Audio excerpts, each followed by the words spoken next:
Corona virus ये word आज आपको हर जगह न्यूज में या सोशल मीडिया पर दिख जाएगा। और अगर आपने हमारा पिछला वीडियो देखा है तो आप जानते ही होंगे कि कोरोना वायरस को एक नए प्लेग या पैंडेमिक की पॉसिबिलिटी की तरह देखा जा रहा है। लेकिन आज 21st सेंचुरी में मेडिकल साइंस बहुत एडवांस हो गया है और एक्सपर्ट्स का अंदाजा है कि अगले 1 साल के अंदर नोवल कोरोना वायरस की वैक्सीन आ जाएगी और ये एक महामारी में नहीं बदल पाएगा। लेकिन ऐसा पहली बार नहीं हो रहा है कि कोई नई बीमारी दुनिया भर में खतरा बनी हुई है। हिस्ट्री कई खतरनाक प्लेग, पैंडेमिक्स या महामारी से भरी हुई है। तो कई 100 साल पहले क्या होता था जब मेडिकल साइंस बिल्कुल भी डेवलप्ड नहीं था। तब ऐसी बीमारियों की वजह से दुनिया में लाखों करोड़ों लोग मारे जाते थे। आज हम जानेंगे हिस्ट्री के ऐसे ही 6 सबसे बड़े प्लेग्स के बारे में जो करोड़ों लोगों की मौत का कारण बने। लेकिन वीडियो शुरू करने से पहले अगर आप हमेशा नई चीजों को लेकर क्यूरियस रहते हैं तो चैनल सब्सक्राइब करना ना भूलें और बेल आइकन को दबाएं ताकि हमारे सभी नए वीडियोस की अपडेट आपको सबसे पहले मिल पाए।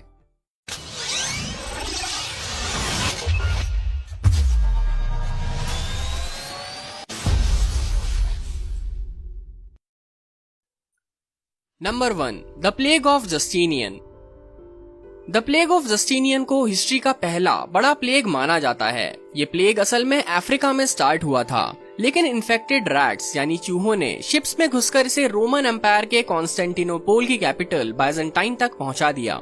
541 एडी में ये प्लेग बाइजेंटाइन में फैलना शुरू हुआ और जल्द ही इसका death rate 10,000 deaths per day तक पहुंच गया। मतलब इस प्लेग से हर रोज कॉन्स्टेंटिनोपोल के 10,000 लोग मर रहे थे। एंशिएंट हिस्टोरियन प्रोकोपियस ने लिखा था कि वहाँ की रोड्स और बिल्डिंग्स तक लाशों के ढेर से भर गई थी और वहाँ के राजा जस्टिनियन, जिनके नाम पर इस प्लेग का नाम रखा गया है, को भी ये बीमारी हो गई थी, लेकिन वो बच गए थे। इस प्लेग ने बस यूरोप में ही 2.5 करोड़ जान ली थी, लेकिन इसका दुनिया भर का डेथ टोल इससे भी ज्यादा था। Number 2, the black death. 1347 में एक नया प्लेग इटालियन सेलर्स के साथ यूरोप पहुंचा जिसका नाम था the black death.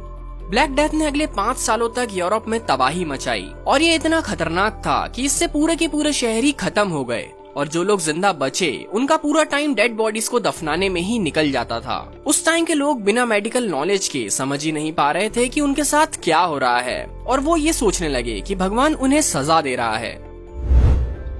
Black death का कहर 1353 में शांत हुआ, लेकिन तब तक इसने 5 करोड़ से भी ज्यादा जान ले ली थी, जो उस टाइम के यूरोप की पॉपुलेशन का 50% था। मतलब इसने यूरोप के आधे लोगों को मार दिया था। Number 3, the Italian plague.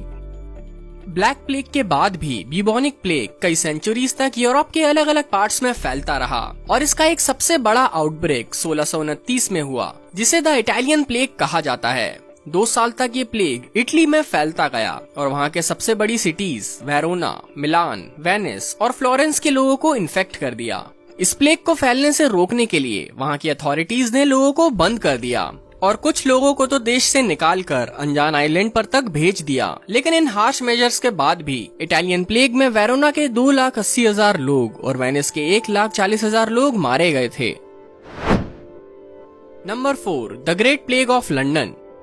16th और 17th सेंचुरी में लंदन में कई बार बीमारियां फैली, लेकिन इनमें से सबसे ज्यादा फेमस है 1665 का the great plague of London. सितंबर 1665 में इस प्लेग के फैलने के बाद लंदन में हर हफ्ते लगभग 8,000 लोग मर रहे थे और इसके डर से सभी अमीर लोग जैसे किंग चार्ल्स II भी लंदन छोड़ के भाग गए और मरने के लिए रह गए सिर्फ गरीब लोग जो वहाँ से नहीं भाग पाए।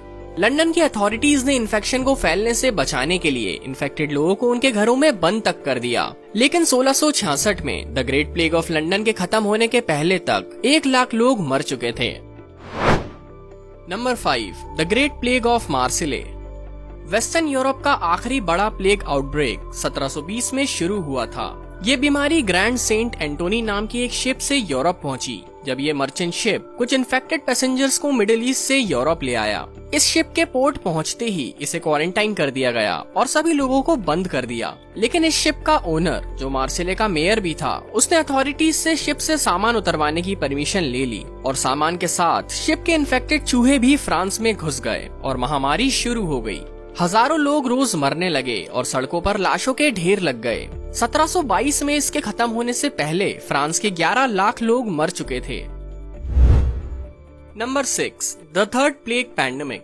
पहले दो बड़े plague pandemic plague of Justinian और द ब्लैक डेथ थे, और सबसे रीसेंट आउटब्रेक को द थर्ड प्लेग पैंडेमिक कहा जाता है। यह महामारी चाइना के यूनान में शुरू हुई थी, लेकिन जल्द ही ये पूरी दुनिया में फैलने लगी और 20th सेंचुरी की शुरुआत तक ये सभी इनहैबिटेड 6 कॉन्टिनेंट्स तक पहुंच गई। इस प्लेग को फैलाने का काम भी चूहों ने ही किया, जो अलग अलग शिप्स में घुसकर अलग अलग कंट्रीज में पहुंच गए और वहां के लोगों को बीमार करने लगे। इस प्लेग से दुनिया भर में 1.5 करोड़ से भी ज्यादा लोग मारे गए थे और सबसे ज्यादा नुकसान इंडिया और चाइना में हुआ था।